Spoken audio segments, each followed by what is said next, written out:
In Bangladesh, a disturbing incident underscores the growing threat that hardline Islamists and law enforcement pose to minority communities.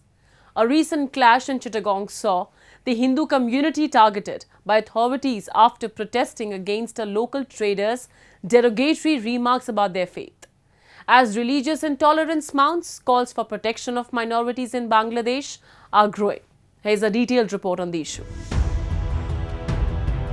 The religious minorities in Bangladesh find themselves under siege, and last week's incident in Chittagong city is a chilling reminder of that reality. Local Hindus gathered to protest derogatory comments made by a trader named Osman Mullah, who reportedly insulted the International Society for Krishna Consciousness, ISKCON, and the broader Sanatan Dharm community. But instead of holding the Muslim trader accountable, law enforcement authorities put him in safe custody and turned their aggression towards the Hindu community.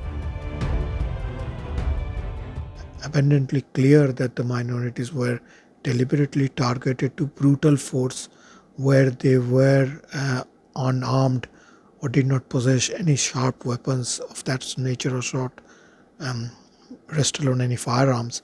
So the use of indiscriminate and brutal force in order to suppress the voice of the minorities is something which has to be condemned, and I think this is again feeding to that audience in the government or on its fringes sideline, is that we are taking a very heavy-handed approach to the minorities and probably in a way to crush their willpower or to make sure that they do not raise their legitimate voices of concern and protest in future. So I think they are trying to set an example or a template for the future to take cognizance and act upon. In Hazari Goli, Chittagong, witnesses recorded shocking footage showing a joint force of police and army officials descending on the Hindu protesters with batons, injuring many. Ground reports suggest that the authorities rationalized their crackdown by accusing the Hindu protesters of throwing bricks and acid, a claim that local sources strongly deny. In a move that raises serious questions about accountability, law enforcement authorities were seen destroying CCTV cameras in the area, an attempt many believe to erase evidence of their actions. Several Hindu community members were detained in the crackdown that continued late into the night, leaving the neighborhood gripped by fear. The hardline groups in Bangladesh have a great voice and they are calling the shots from behind and sometimes in the open. So and there will be a lot of instability and atrocities which is very shameful and has to be condemned against the minorities. And I think it is the agenda of these hardliners to establish some kind of a caliphate or a state which is aligned on contrast to the founding principles of a very secular and a independent, forward-thinking state by the father of the nation, Bangabandhu Sheikh Mujibur Rahman.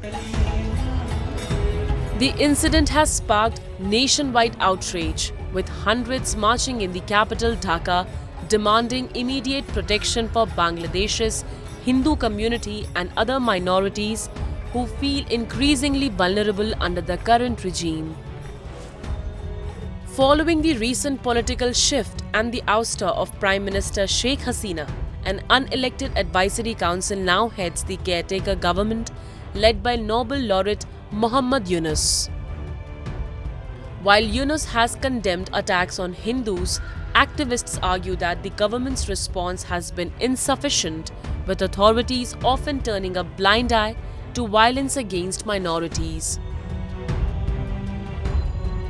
So the interim government has the sole and the primary responsibility of bringing law and order and peace to the country and to transit to a fresh set of elections, which it seems they are trying to deliberately delay, and the law and order situation is deteriorating day by day.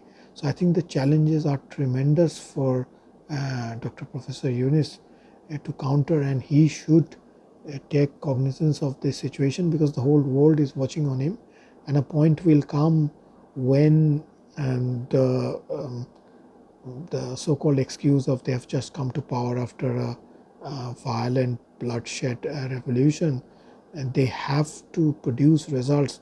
They have to convince the greater world that they mean business and they will take stern and firm actions against the perpetrators in order to establish the law of the country in accordance to the Constitution of Bangladesh. Many of Bangladesh's Hindu families now live in a state of constant fear. Some feel they are being pushed to the margins of society, while others worry about their safety every time tensions flare. International human rights organizations have voiced concern, highlighting how repeated incidents like in Chittagong are tarnishing Bangladesh's image as a tolerant secular state. As the interim government in Dhaka faces growing scrutiny, calls for a more inclusive, minority-friendly administration have intensified. For Bangladesh's Hindu community, recent events are a painful reminder of the dangers they face. Without genuine protection from the government, these citizens are left to navigate life in fear, hoping for a future where their rights are respected.